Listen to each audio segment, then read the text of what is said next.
Welcome back to the 68th online episode of Peacetime, hosted every Sunday morning by Peace Point with myself, Phra Nicholas Thanissaro, live streaming from our meditation center in London. Last time you saw me, we looked at blessing number 26 on regularly listening to Dhamma teachings. With the Dhamma talk today, we'll continue in our series on enlightened living to the first blessing in the instilling oneself with higher virtues subsection, that is, number 27 on patience. This session will run to about an hour and 10 minutes, starting with a 20-minute talk to define patience, its levels and characteristics, then 30 minutes of meditation and 20 minutes on how to cultivate patience.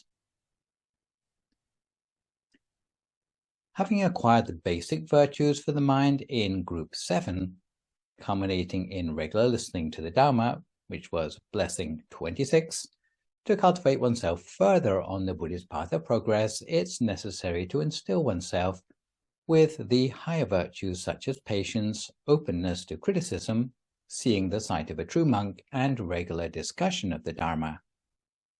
There's a major distinction between the basic virtues described in Group 7 and the higher virtues described in Group 8. The basic virtues of Group 7 are concerned with making ourselves receptive to what we hear during a Dhamma talk, and this is the major purpose of the virtues of respect, humility, and gratitude. However, the objective of Group 8 is more demanding. Even after the explanation of various sorts of Dhamma in Group 7, we may still not understand them until we see them exemplified. We might be able to understand how to keep the precepts from a Dhamma talk, but we might not be able to comprehend how they can bring happiness until in Group 8 we come across the serene countenance of a monk expert in keeping the precepts. This is why the higher virtues of Group 8 are more demanding, because they are interactive virtues, especially patience and openness to criticism, which imbue us with readiness so that when we eventually do meet up with a monk, any discussion of the Dharma we have will be fruitful. Without these two interactive virtues, if the monk should attempt to point out a profound truth which conflicts with our worldview, or if too much is demanded of us, instead of improving ourselves, we might flounce away in a huff because our capacity for patience and openness to criticism is still insufficient. So this is how patience fits in with the interactive virtues of spiritual cultivation in Group 8 of the blessings. But so as not to get ahead of ourselves, at a more basic level, patience means keeping our cool in the face of daily hassles. It might be when your daughter takes forever to put on her shoes. It might be when the person in front of you in the drive-thru is apparently ordering everything on the menu.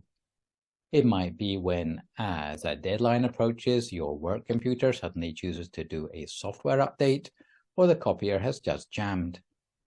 It might be when you're stuck in line at the post office, or when a co-worker has missed a deadline for that project you're working on together. It might be when your 2-year-old is throwing a temper tantrum again. There are situations that try even the most patient amongst us. Patience is what you need when life's small and large annoyances make you feel like having a meltdown. We may vary from person to person when it comes to how much patience we can naturally bring to any given situation. But since you know the things that cause these annoyances aren't just going to go away, then maybe it's time to cultivate a little more patience on our receiving end. Patience draws our attention to the pitfalls of instant gratification. If you feel like you're becoming less patient in recent years, you're not alone. Cultural shifts, particularly when it comes to technology, have primed us to expect immediate gratification. When we want to read a particular book, listen to a certain tune, or watch a popular TV show, most of the time those things are only a few clicks away. An evening's dinner or a week's groceries can appear on our doorstep in a flash. So many things are available to us instantly. It's increasingly common that we get things delivered to us quickly. We all want instant gratification and want things without waiting. We expect packages to be delivered on the same day. We expect immediate results at the gym. We have food delivered to us pre-sliced so that we can get a meal cooked 10 minutes faster. We even have a book read to us or summarized for us so that we don't have to read them ourselves. And that's bad news when it comes to our ability to wait patiently. Our expectations increase in reverse proportion to our patience levels. A person's level of patience generally depends on their personality, their personal history, and the situation.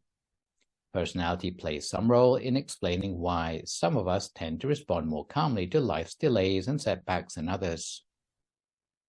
Studies have shown, for example, that people who are more conscientious, agreeable, and open to new experience tend to have more patience, and people who have fewer of those traits tend to be more prone to impatience. But these factors are definitely only part of the story.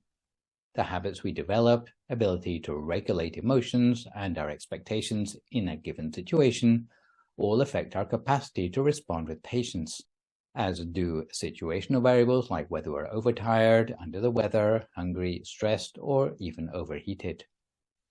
We could all use a little more patience, especially in our fast-paced world. So maybe it's time to slow down and practice a little more patience. And since anger is not really mentioned or dealt with specifically in the 38 blessings, maybe this blessing, 27, is the time to learn how to deal with it. Even research tells us impatience doesn't seem to be productive in any scenario. Impatience in a person has been linked with that person's inability to handle stressors and practice self-control. In a 2016 study published in the Proceedings of the National Academy of Sciences of the United States of America, showed that impatient behavior was actually linked to people having shorter telomeres, which in lay parlance is a part of our DNA that influences how our cells age, suggesting that being more impatient might actually speed up the aging process in our bodies. Research has also linked impatience with loneliness, higher incidence of depressive symptoms, and negative emotions. On the contrary, being a person who is more patient has been linked with positive things like life satisfaction, self-esteem, having self-control, and even being better able to pursue and accomplish goals. When a person is patient, they are calmer and therefore better able to keep persisting when it's difficult and avoid falling prey to goal disengagement. You're better able to know when to act and when to conserve your energy. Further benefits of patience, recognized particularly by Buddhists, include overcoming obstacles, being a foundation for other virtues, helping us apply virtues, and as a pathway to wisdom. To deal with each in turn, the first benefit of patience, to do with overcoming obstacles, is that it helps us not to backslide in the acquisition of higher virtues. Patience helps us to be prepared to overcome any possible resistance we meet, especially conflicts and temptations, in order to reach towards more subtle character qualities. In fact, if we are patient, we may start to regard obstacles as a challenge instead of meeting them with trepidation, and in time we can even come to relish them as a grist to the mill of spiritual cultivation. The second benefit of patience is as a foundation to every other virtue we hope to acquire. Patience is one of the most important qualities of mind we can possess, since it allows us to overcome the temptation to backslide or become dejected from our endeavors. So you could say that our every success, both in spiritual and worldly ways, is a monument to our staying power. Thirdly, patience helps us to apply the virtues we have acquired. No matter what task we undertake, our success relies not only on our level of virtues, but also our patience to apply our character qualities to their full extent. Lastly, patience is seen as a pathway toward wisdom. The Buddha praised patience as a virtue second only to wisdom. The meditation we practice as part of our lives gives rise to the wisdom that in turn will allow us to identify and overcome the impurities in our mind. But you could never attain that wisdom without a foundation of patience. The patience in patience continuum is therefore a good indicator of how we're doing in cultivating our mind. The root meaning of the Pali word for patience is kante, literally meaning maintaining one's normal state of goodness or productivity, a steadfastness equally unshaken by tempting or unpleasant obstacles. The characteristics, or perhaps purpose, of authentic patience is being able to put up with things, not lashing out in cruelty, not inflicting sorrow, while maintaining a joyousness of mind the whole of the time. To look at each characteristic in turn, the first characteristic of patience is the ability to put up with things. If someone insults you, reprimands you for something that's not true, or generally tries to provoke you, you don't take the bait, even if they're trying to push your buttons. Patience means continuing to do all the good things you normally do with restraint of body, speech, and mind. It applies especially when someone has done you a favor in the past but later does something hurtful. Patience may mean continuing to treat them well in spite of their slip-up. Supposing you realize you have some ingrained prejudices, by patience you would learn to keep your mouth shut and not allow your prejudices to express themselves in your speech and actions, while continuing to work them out of your system until no trace remains of them, even in your private thoughts. The second characteristic of patience is the ability to avoid lashing out in cruelty. In the practice of patience, we need to be able to keep our temper under control rather than getting angry, violent, or threatening. Those who lose their temper easily are obviously lacking in patience.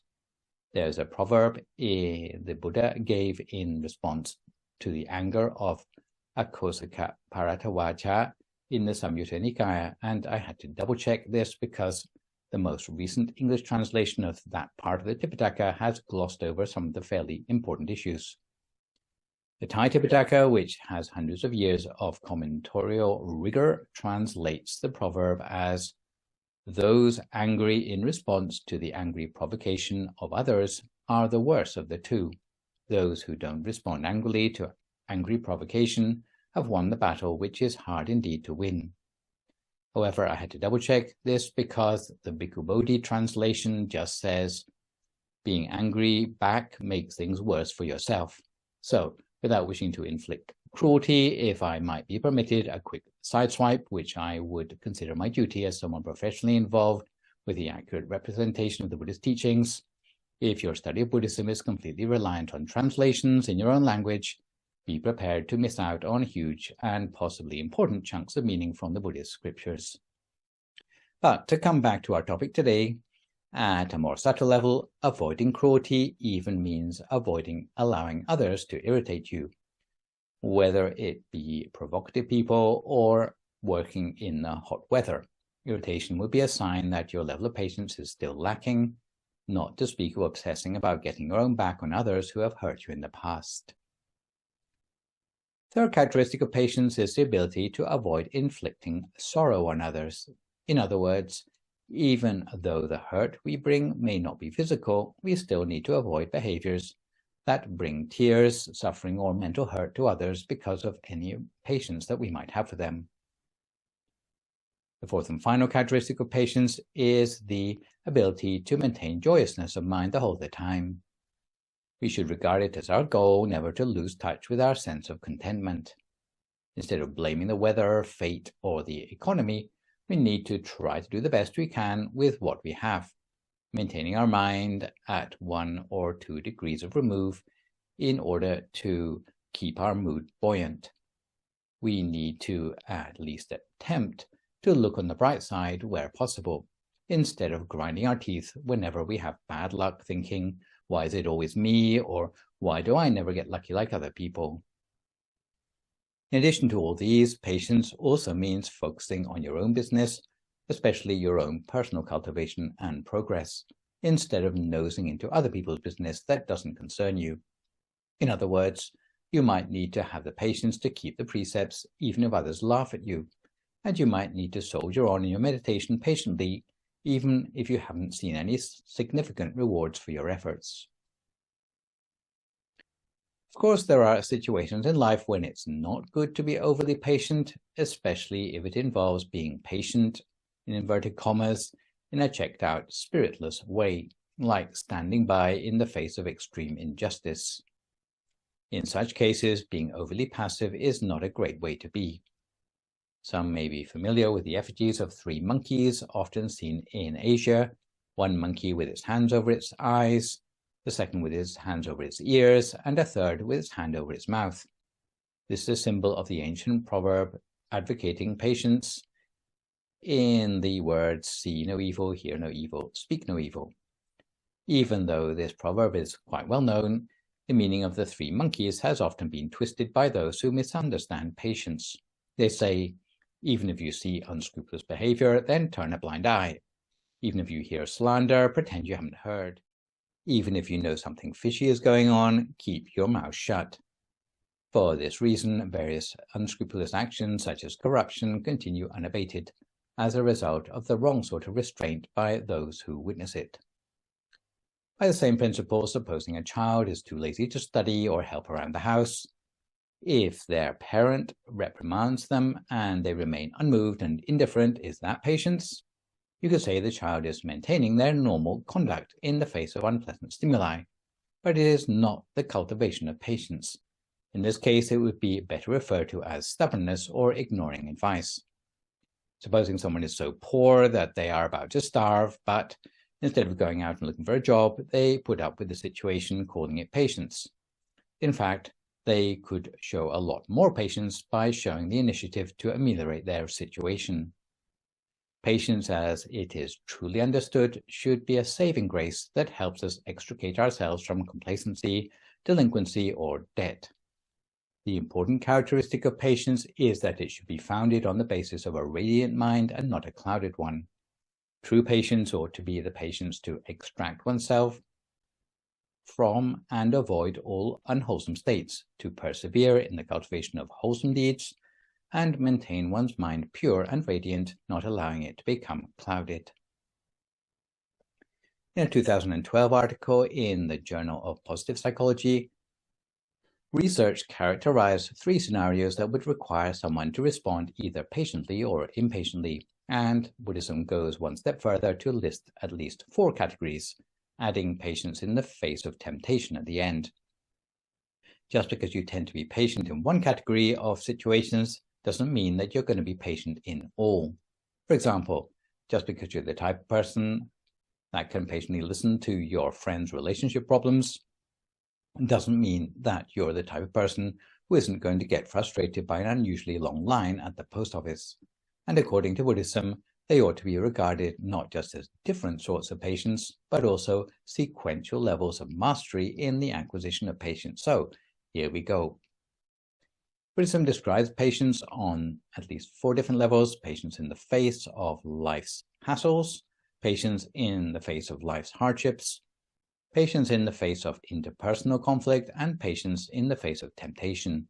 To deal with each of these in turn, the first level of patience would be the sort you bring to bear in the face of daily hassles, which might mean impulse control in the face of traffic jams, flight delays, messy spills, tangled necklaces, or being put on hold with canned music by a call waiting system.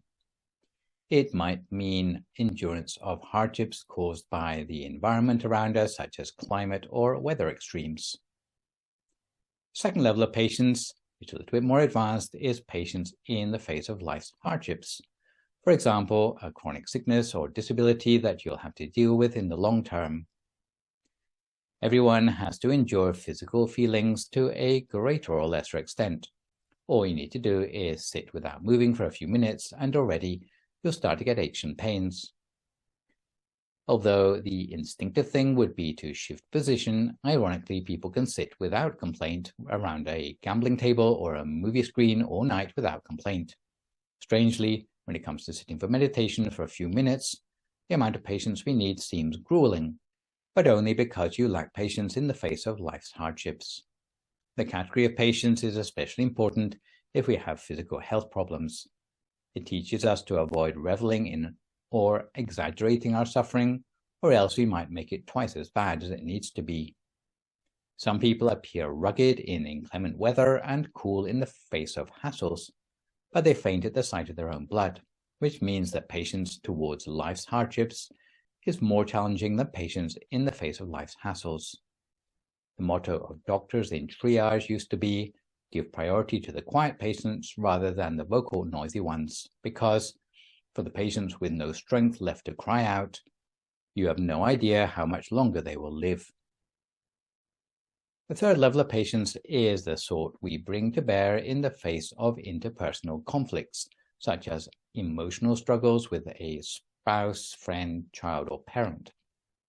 It can also be regarded as patience in the face of mental suffering. It is a sort of patience where we come face to face with the anger, discontent, and denial implied by insulting words, unpleasant treatment or manners, pressure by our manager, insubordination by our juniors, and various sorts of injustice in society. Since the people gathered in a society are by nature diverse in disposition, it's no surprise that few come up entirely to our high standards and expectations. The moment you start to develop the social dimension of your life, if you want to get along with other people, you need to deploy plenty of this sort of patience to give others room for maneuver, because it can be guaranteed that the majority of people just love to please themselves without taking any notice of other people's feelings. The more people live in a community together, the more occasions there will be for conflict. People have different habits, needs, and backgrounds, and if they don't have the capacity to be tolerant of each other's differences, then conflicts will soon break out. Even if you possess all the forms of patience already discussed, but you lack patience in the face of conflict, you will fail at any sort of teamwork. Think about a married couple having a fight. The patient response would be to remain calm, hear each other out, and talk the problems through to a solution that works for both. The impatient response can be either getting angry, yelling, or lashing out without due thought. But impatience might also show up in a different form if partners ignore one another or disengage from their relationship, and that might be just as problematic. The fourth and highest level of patience, for today anyway, is patience in the face of temptation. This means patience to avoid succumbing to attractive or destructive things, which maybe you would like to do, but which are destructive. For example, touring nightclubs, gambling, addictive drugs, bribery, corruption, promiscuity, or bragging. Patience on this level would mean pushing back against the things that distract us from intentional living that we learned about in Blessing 21. For most of these things, common sense would teach us to treat any of these weapons of mass delusion with suspicion. However, as soon as you have had your first taste, your capacity to refuse is significantly compromised, whether it be games of poker, Class A drugs, or having your silence bought. The sort of patience that you need to overcome this sort of temptation is even more difficult to master than patience in the face of interpersonal conflict. Most regular meditators will no longer flinch if anyone comes up and insults them. For them, it's not much different from hearing a dog barking. However, even seasoned meditators might be taken in by a few words of flirtatious flattery from a spotty youth. And this is why there is a traditional Thai saying that not to be angry when insulted is hard enough, but not to be elated by flattery is harder still. The main message of Blessing 27 is that no matter how hard the obstacle, with patience on all four levels, we will be able to overcome them. So before we come to our meditation for today, we have time for a quick story about patience. It concerns a monk from the time of the Buddha called Phra, who had traveled from the south of India, a city called Sunaparanta, to meet the Buddha in the north. At that time, the south of India was less civilized than the rest of the country. There were reputed to be cannibals living in the forests, and all the inhabitants had a reputation for their cruelty to strangers. Phra had formerly been a merchant traveling in the north of India, but had the chance to listen to the teaching of the Buddha and was so inspired that he asked to ordain. He tried his best in meditation, but the foreign climate and the environment was not amenable to his practice, and he could make no progress. One day he came to take his leave of the Buddha in order to return to his home country and to try meditating there instead. The Buddha disagreed with his idea, reminding him, "Have you forgotten the cruelty of the people in your homeland? Will you be able to tolerate the people there?" Buddha replied, "I hope so." The Buddha asked, "What will you do if they insult you?" He said, "I will consider that being insulted is better than their beating me with their hands." "And what if they beat you?" "I will consider that being beaten is better than their throwing clods of earth, sticks, and stones at me." "And what if they stone you?" "I will consider that being stoned is better than their stabbing me with spears and knives." "And what if they stab you with spears and knives?" "I will thank them, because some people who want to die have to expend considerable effort looking for effective means to take their own lives." Hearing his answer, the Buddha was satisfied and permitted Puna to make the journey. And before long, meditating in favorable surroundings, Puna was able to attain arahantship and make an important contribution to spreading Buddhism in those wild southern lands. So now that we are a little bit more well-informed about the levels of patience we are talking about in Buddhism, let's bolster our resilience of mind by settling ourselves down for 30 minutes of meditation, which today is a recent live recording of valuing those hard-won moments in meditation. If at this time you would like to find a comfortable sitting position for yourself as you listen to my guidance.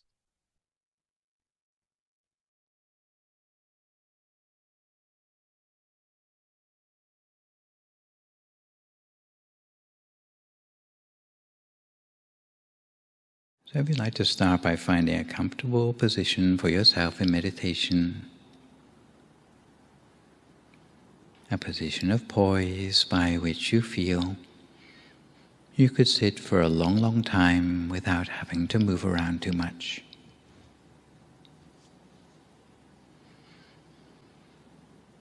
Your hands rest palm upwards on your lap so that you have a fairly upright posture. And you can close your eyes very gently, in much the same way you might close your eyes to go to sleep. So to relax and to slow down, we start by taking a few deep breaths to ourselves, breathing in to the full extent of our lungs, before breathing slowly and smoothly out again.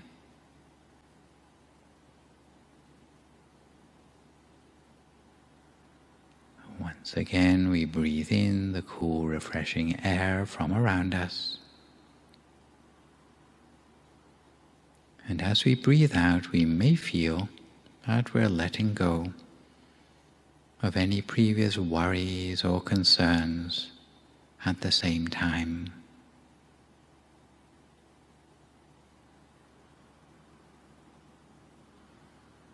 From there, we take a few moments to make sure that all the muscles of our body are properly relaxed, a process otherwise known as a body scan, starting at the top of our head and working our way gradually down through our body, relaxing each and every muscle as we go. So we start by relaxing our eyebrows and our eyelids. Once again, making sure the way we've closed our eyes is as gentle as possible.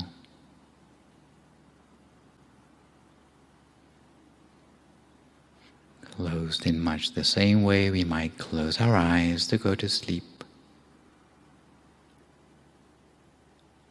As for the muscles of our face, we allow them to become soft, perhaps smiling slightly to ourselves, but taking care that our jaw is relaxed and that we're not clenching our teeth together.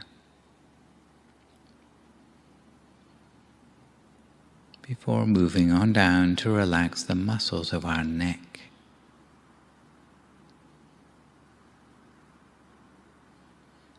If our shoulders are tense, we allow them to drop to their natural height before relaxing our arms, forearms, our hands and fingers, so that as our hands rest in our lap, they seem to do so only very lightly.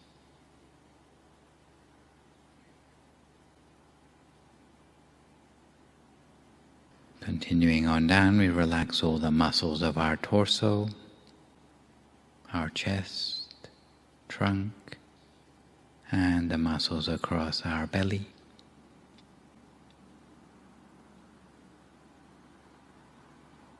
Before relaxing both of our legs, all the way down to our feet and our toes.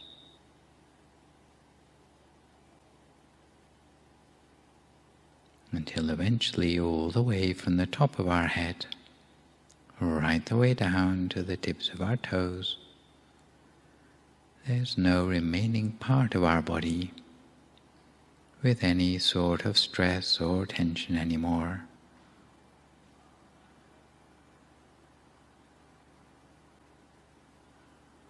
If we do notice any tension remaining, then we do our best to relax it as far as possible,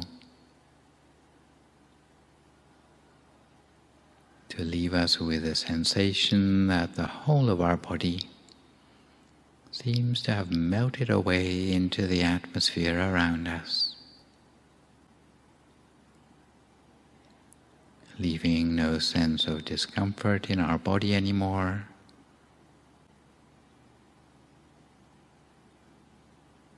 so that we can turn our attention inwards to the sensation of warmth, well-being, and spaciousness within the space of our body. Something which by any other name we might call our state of mind.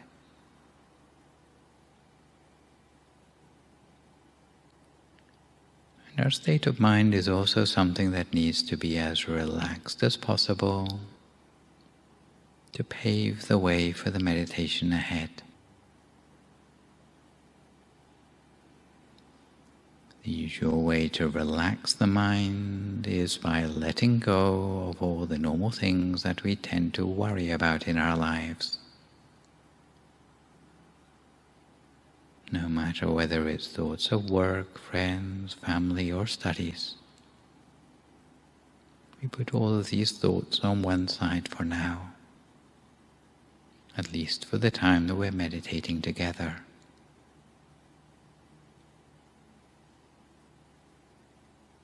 If you do have particular things which seem rather important to think about,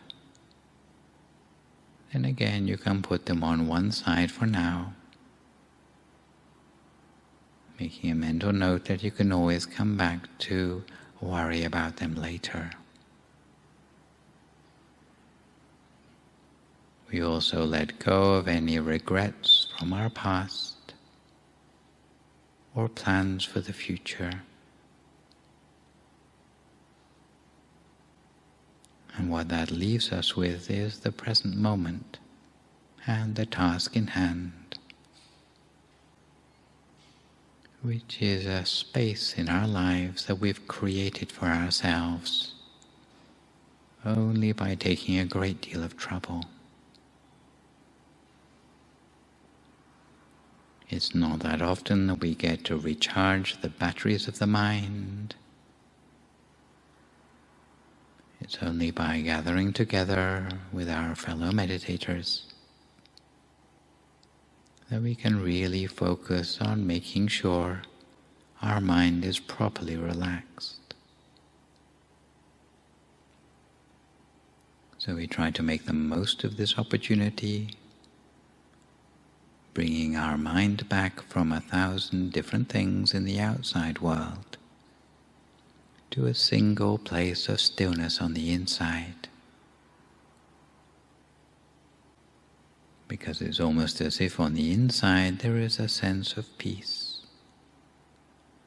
Somewhere at the center of our being, which was probably there all along, but which up until now we've failed to notice. But as we bring our attention back from all the distractions in the outside world, we engage with this inner feeling of peace more and more, to the point where the whole sense of peace on the inside seems to pervade every last molecule of our being, to the point where there's no space left in our mind for any other sort of thought.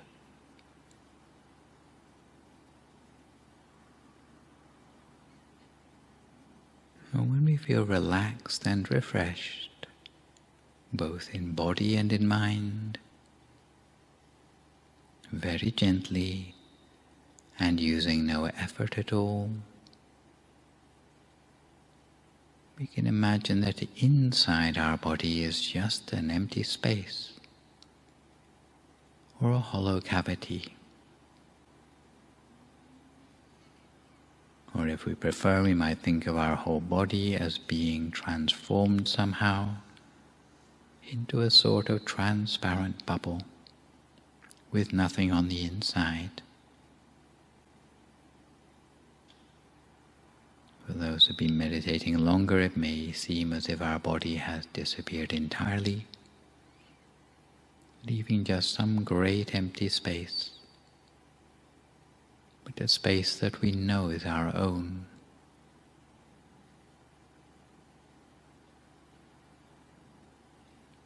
But whatever form this inner space takes, the space within our body,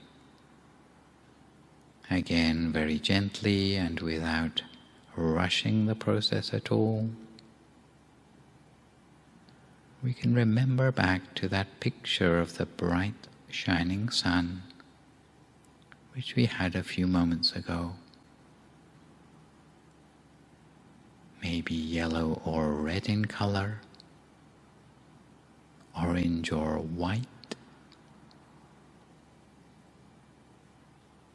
But this time, instead of appearing in the sky, the bright sun appears within the space of our body, shining with a cool, clear light. A light which is soft, perhaps rather similar to that of the full moon, rather than the sun itself.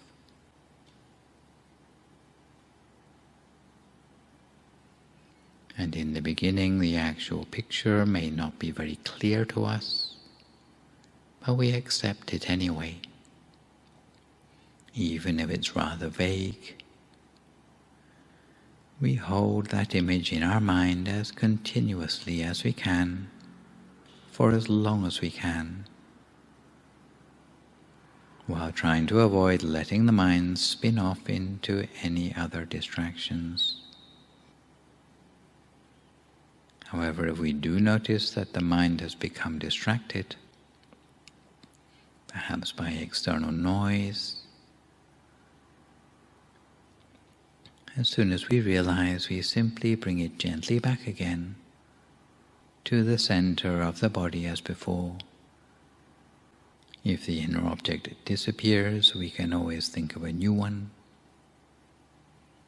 And apart from that, we just maintain the object as continuously as we can for as long as we can. Possibly using our feeling in the case that we seem to feel the image rather than seeing it.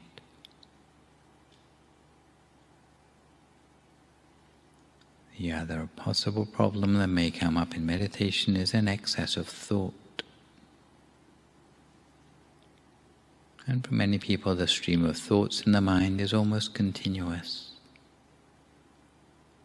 to the extent that it's quite hard to find a single break in the thoughts, to give ourselves that sense of peace and quiet.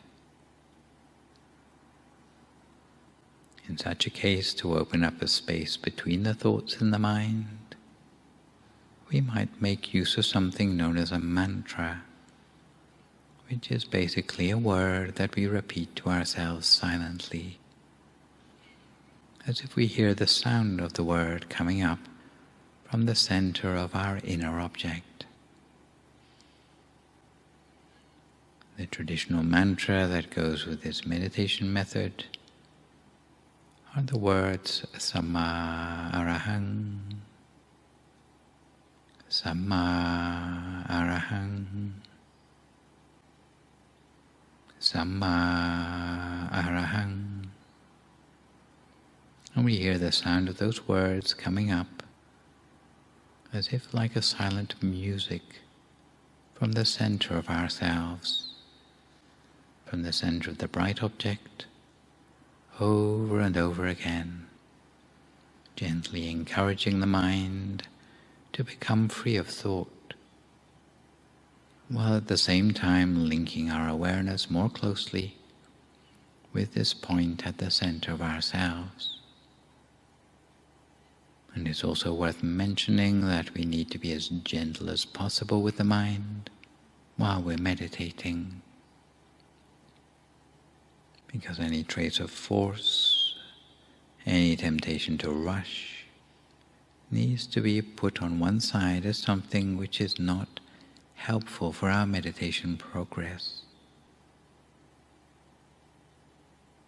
What we need to use in the meditation is a sense of lightness, a sense of openness, and allowing things to happen on their own, rather than feeling that we have to create experiences in the mind. So now, for a few more moments in silence, we cultivate our attention at the center of the body, keeping it on target with our bright object at our center, possibly while also repeating the sound of the mantra to ourselves, Samma Arahang, for as long as there are remaining thoughts in the mind. So now we take a few more moments for us to practice on our own in silence until we come to the appropriate time.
Again, if your mind wanders off onto other things each time you realize, simply bring your awareness back again to the center of the body as before.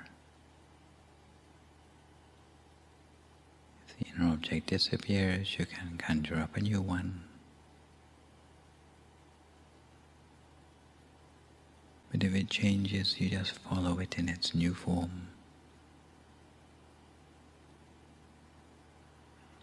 Your practice may turn into something more of an observation practice rather than a visualization as a result. If there are still thoughts popping up in the mind, and the thoughts are few and far between, try to take more notice of the spaces between the thoughts, and allow those thoughts to die down into silence all by themselves. But if the number of thoughts is too many to deal with simply by letting them become more peaceful, then we can always make use of that traditional mantra, hearing the sound of the words Samma Arahang, Samma Arahang,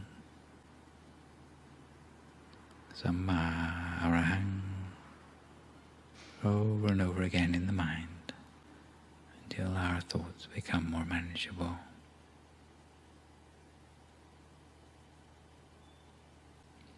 The important thing about meditation, apart from our gentleness with which we apply the mind, is a sense of continuity, a sense of consistency. We keep our mind on track in this way, lightly, gently and consistently, for a few more moments now in silence until we come to the appropriate time.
Continue to keep our mind on track at the center of our body the whole of the time.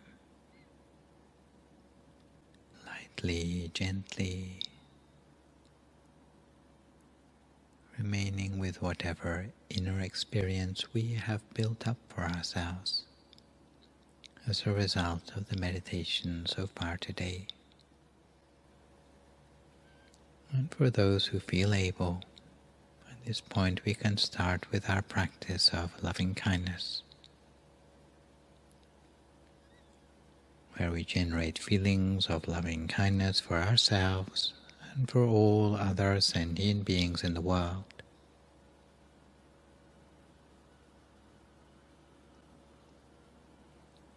In order to put ourselves in a suitable feeling of loving kindness and compassion, it may help to start with the image of a dear friend or a family member who we care deeply about. It could even be a pet that you care about. And you can imagine that person or living being is right there in front of you. And you can connect with the feeling of loving kindness that you have for them, and with the feeling of gratitude that they're in your life. And imagine those feelings growing and expanding outward from the center of your body, as if you captured that feeling of loving kindness and allowed it to spread through every single cell in your body, from the top of your head all the way down to the tips of your toes, radiating outwards from your center. And in this way we start by extending loving kindness towards ourselves, first of all, with the wish that may I be happy, may I be healthy in body and mind, may I face my difficulties with good grace and serenity, may I take care of myself in happiness.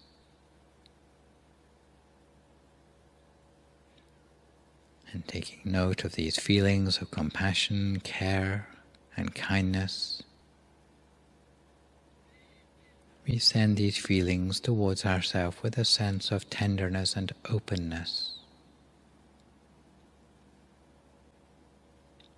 And as these feelings grow and radiate more and more outward from the center of our body, eventually to cover our entire body, we can imagine it forming something like a protective bubble. Nonetheless, we imagine sending these feelings further outwards still, reaching outwards to the people we care about, imagining them being uplifted in body, mind, and spirit, as they are touched by our loving kindness and the care and gratitude that we have for them. In this way we continue cultivating and generating the feelings of loving kindness, expanding them to the other living beings sharing the room with us, spreading the feeling of loving kindness outwards from our center, so it reaches all those other people and beings. Further outwards we can extend the loving kindness to our friends and our family. We might send loving kindness to those in our community, even to those who we might not know very well. We might even share loving kindness with others with whom we do not see eye to eye.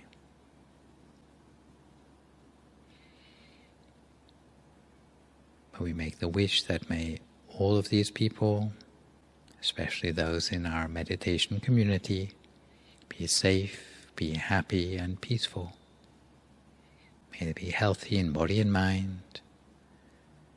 May they be able to face their difficulties with good grace and serenity. And may they experience peacefulness and contentment in life.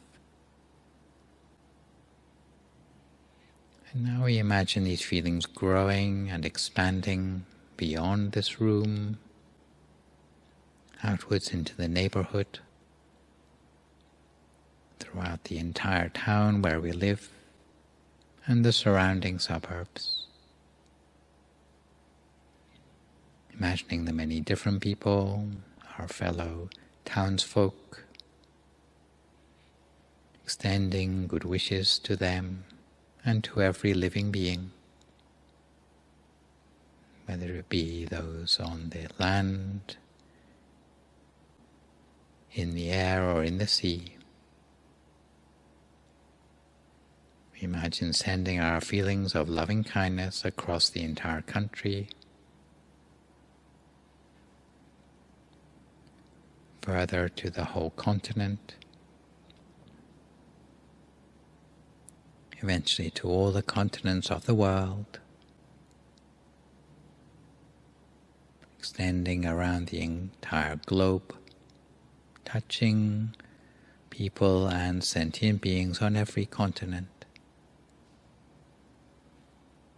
All those beings with whom we share our planet, including animals of all species, all living beings.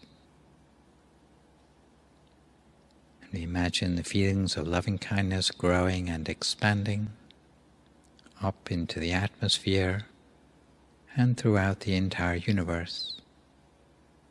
For a few more moments now in silence until we come to the appropriate time.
Sappa Buddhanupavena, Sappa Dhammanupavena, Sappa Sankhanupavena Sattha Soti Bhavantu Te. So if you'd like to come to the end of your meditation for today, you can gradually open your eyes again. If you feel at all uncomfortable, then slowly try changing to a more comfortable position before gently finishing your practice. So to come gradually back to today's topic of patience, if we are planning to raise our patience threshold, there are generally two opportunities where we can make a difference: prevention of impatience before it happens, and de-escalating impatience that has already started to arise in the mind. And as you may have heard many times before, prevention is generally better than cure. So to look first at tips for prevention of impatience before it even happens, it is important to underline that you can get better at being patient. If you recognize that you have a tendency to get irritable, as long as you want to change, it is possible to change your pattern of responses, but you're going to need to practice. Contrary to what you might believe, patience isn't solely the domain of kindergarten teachers and saints. It's a skill that everyone can develop and strengthen. Some people have compared acquiring patience to training in athleticism or dance. Some people are naturally better at it than others, but everyone can improve with practice, no matter what baseline you start from. The same is the case with patience. With practice, you can get better at responding patiently. What's important to remember is that life is full of potential annoyances which are beyond your control. But what you can control is your response. So, how can you strengthen your patience muscles? The first step might be just to remind yourself up front that it won't be much fun at first. If you're going to grow patience, it's going to come from doing slightly uncomfortable things. There are around 5 tips for preventing impatience arising even before it gets a look in.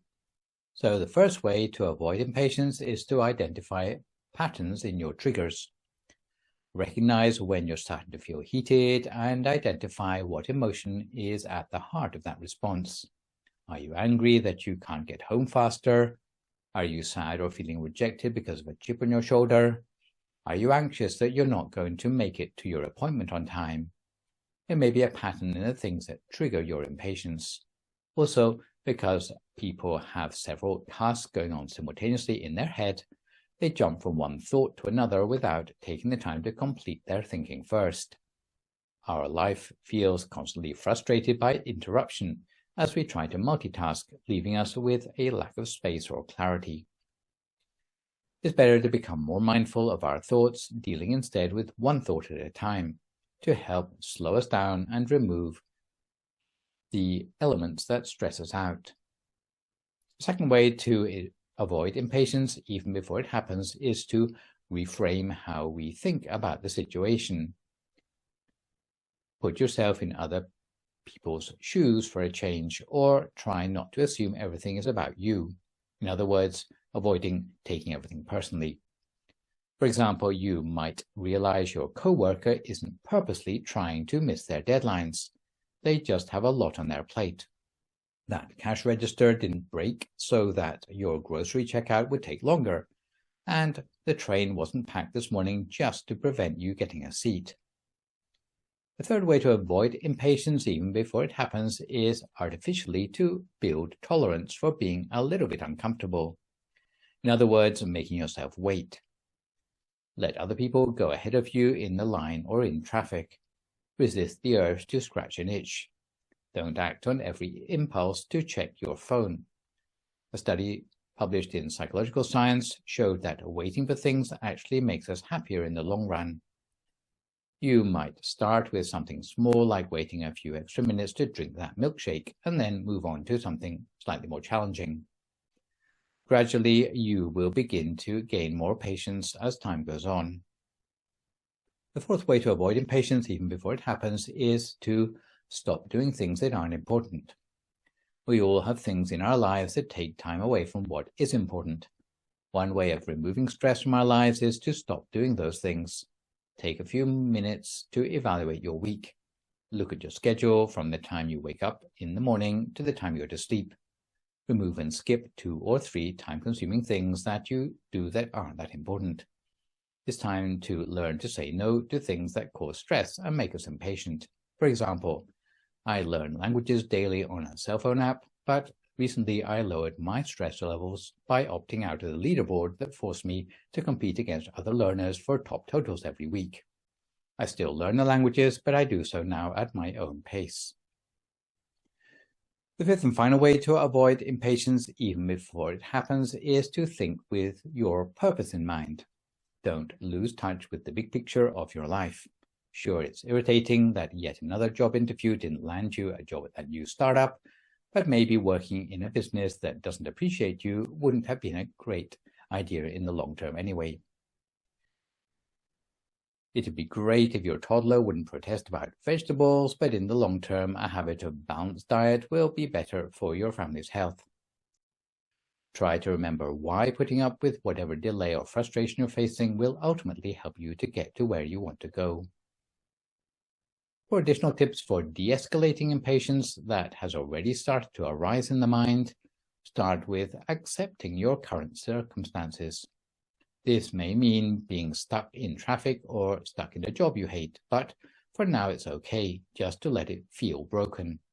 It doesn't mean in the long term that you shouldn't look for opportunities to change things if you need to. It only means accepting your experience in the moment for exactly what it is, even if it's unpleasant. It doesn't matter whether it's a work project that's gone off the rails, a relationship problem, or an appliance in your home that is literally broken. If you can resist the urge to assume you need to immediately fix everything, it will stop the impatience from building further. The second way to deal with impatience when you're feeling rushed is to consciously slow down. You don't have to feel like a hamster on a wheel the whole of the time. Know that you can choose slow. Western culture tends to value speed, but there is also value to be had in doing things slowly and methodically. The third way to deal with impatience when it starts to arise in the mind is to be more playful. If you reconnect with your inner child, perhaps by singing around the house, being silly, or laughing at potential triggers, it will help you to take yourself less seriously. Fourth and final way to deal with impatience when it starts to arise in the mind is to try to be a better listener. Listen more carefully to what family members or other conversation partners are saying.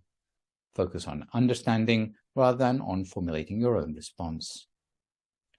No one says increasing your patience is going to be easy, but with daily practice, you will find that you're calmer, less frazzled, and more willing to give others the benefit of the doubt. and maybe even give yourself a break once in a while as well. It might be useful to remind yourself that patience is not necessarily the opposite of impatience. It may be helpful to think about patience on a spectrum. Patience is the ability to be calm in the face of adversity, frustration, or suffering, and in any given situation, you respond with some amount of patience or lack of it.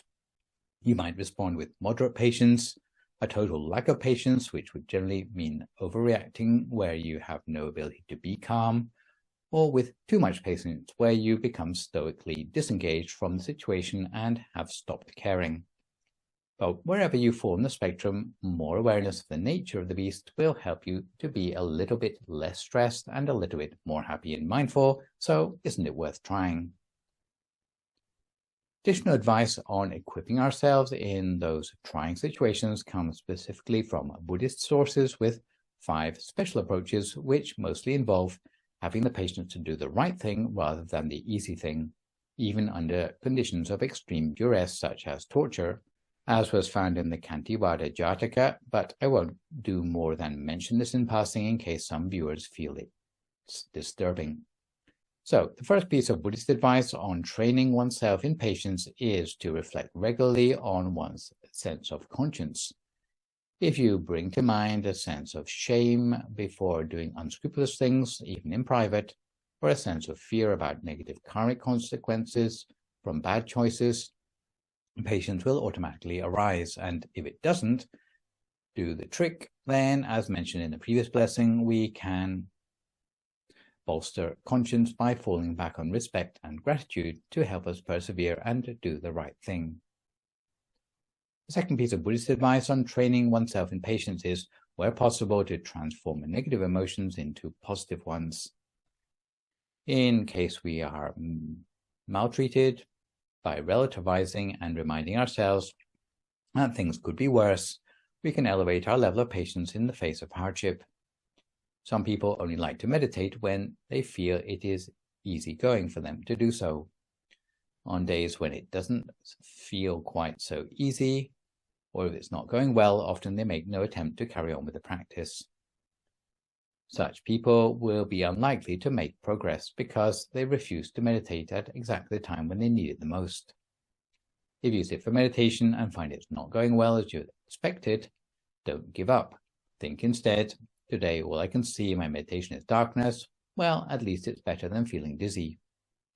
And if some days you sit for meditation and you feel dizzy, think instead, at least it's better than feeling aches and pains. And if some days you sit for meditation and feel aches and pains, think instead, at least that's better than having a headache. And if some days you sit for meditation and have a headache, think instead, at least it's better than having a fever. And such an attitude is equivalent to a boxer who rolls with the punches to avoid serious injury. A third piece of Buddhist advice on training oneself in patience is to practice meditation or mindfulness regularly. Start by being in the present moment and suspending judgment. You could do this by taking a quiet moment and bringing your mind back to your center wherever you are. You might notice what is pulling your mind off center and then ease your awareness back to its point of balance again. You might simply relax momentarily and say Samma Arahang under your breath. Failing this, take a deep breath and count to 10. This is the easiest way to help ease any impatient feelings you're experiencing. And if you are still feeling uncomfortable, take a walk to clear your head, and it will help you refocus on what's most important. Similarly, it's important to set aside some time each day to decompress. Meditation is the foundation of all sorts of patience. Patience allows our meditation to deepen because it builds up a buffer between body and mind. As our meditation deepens, in turn, our ability to be patient will be improved. So, to become better at patience, you need to train yourself in meditation continuously. Patience and meditation are like complementary virtues. Patience is like the left hand and meditation like the right. If the left hand gets dirty, it can be washed with the right hand. If the right hand is dirty, it can be washed with the left hand. And if both are dirty, they can be rubbed against one another to get both clean. Fourth piece of Buddhist advice on training oneself in patience is to turn a blind eye to provocation.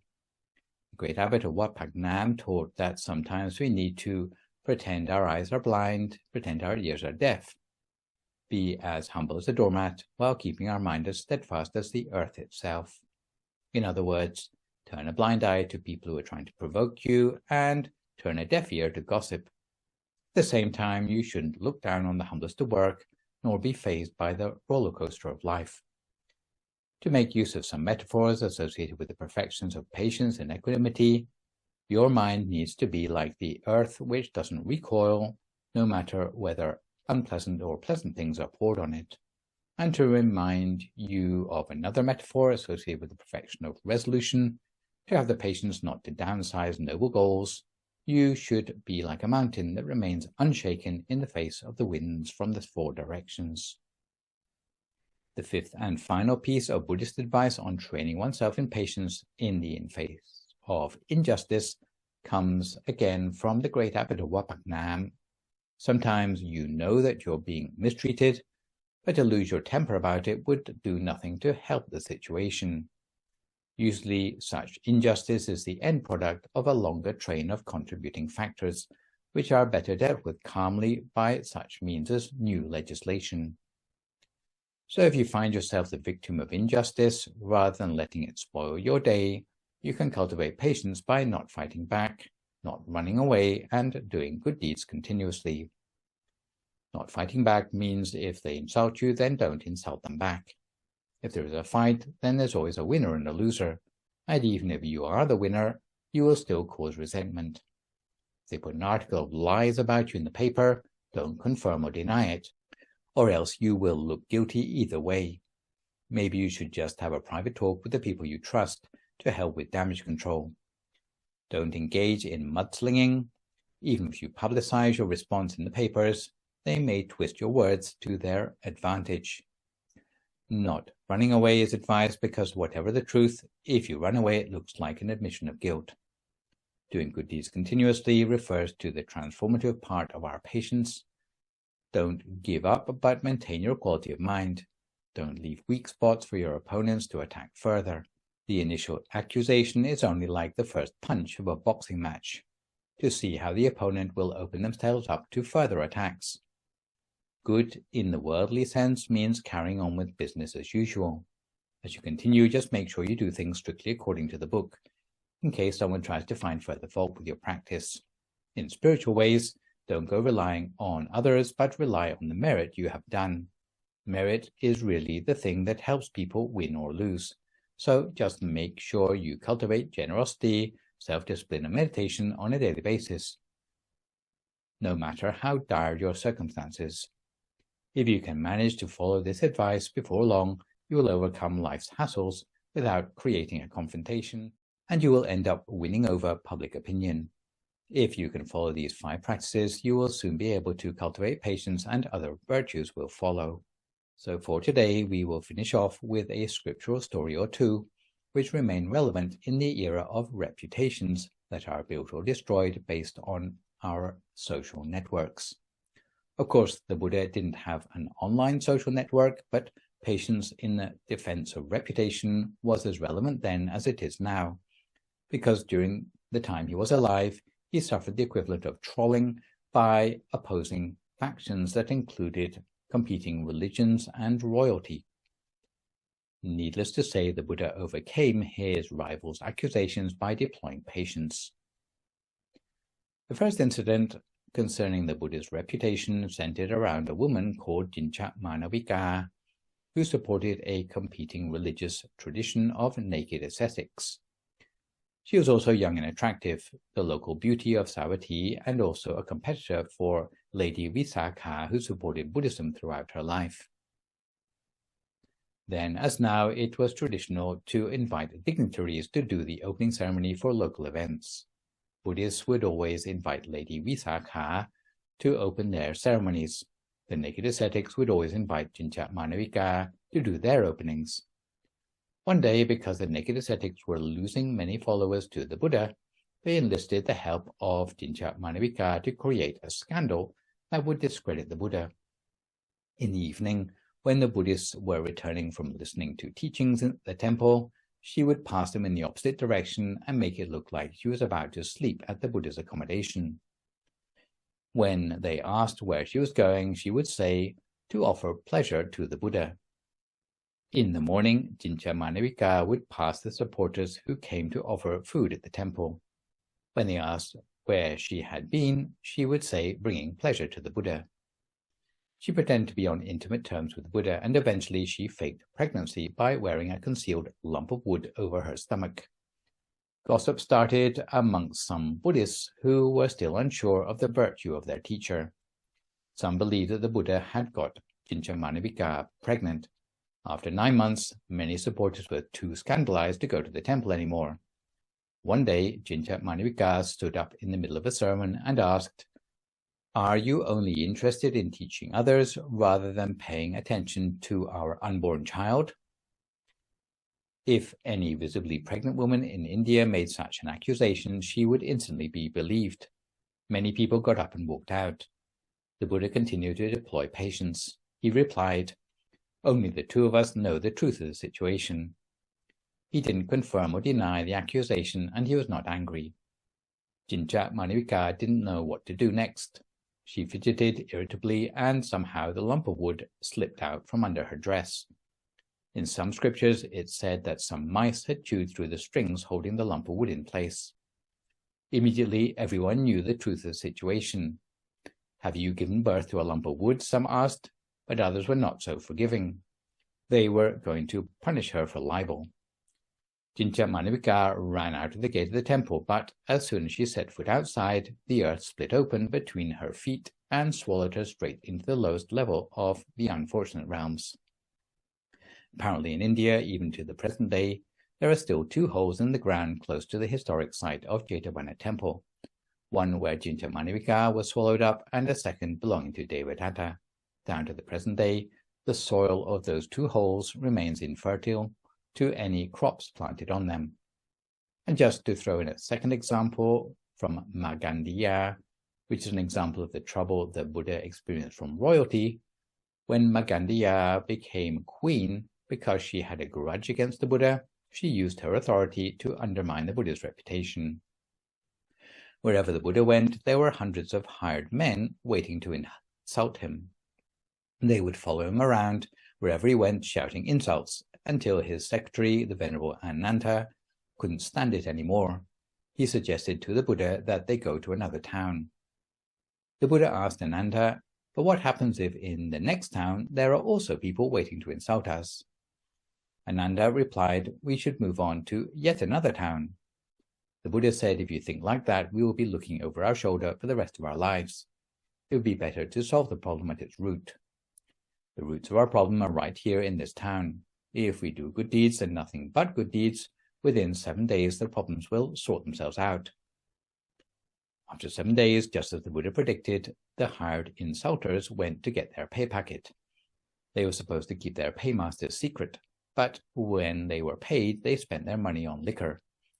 They were no longer able to hold their tongues and start to boast where they had got their money from.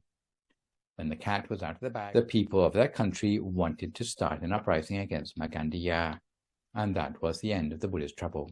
So, this is a second example of the way the Buddha dealt with unpleasant circumstances requiring patience, mostly through the practice of equanimity. So, this session I have introduced to you Blessing 27 on Impatience. For my next live session online, which will, fingers crossed, be a week on Sunday morning, we continue the second blessing of the 8th group with the blessing 28 on openness to criticism. For good measure, I'd like to remind viewers you can email your questions about meditation or what you've heard in the lecture to the email address that you can see spelled out in the slide, and I'll do my best to answer these on my next session. In the meantime, try to avoid recklessness or complacency as we continue to deal with the knock-on health and social effects of the pandemic. Maintain a positive mood, speak only positive words, forgive others, extend good wishes to others, and meditate daily. Hopefully, as a result of today's session, you will recognize the roots of impatience in yourself and be inspired to cultivate patience on all 4 levels I've mentioned. So for today, this is me, Phra Nicholas Thanissaro, signing off for today.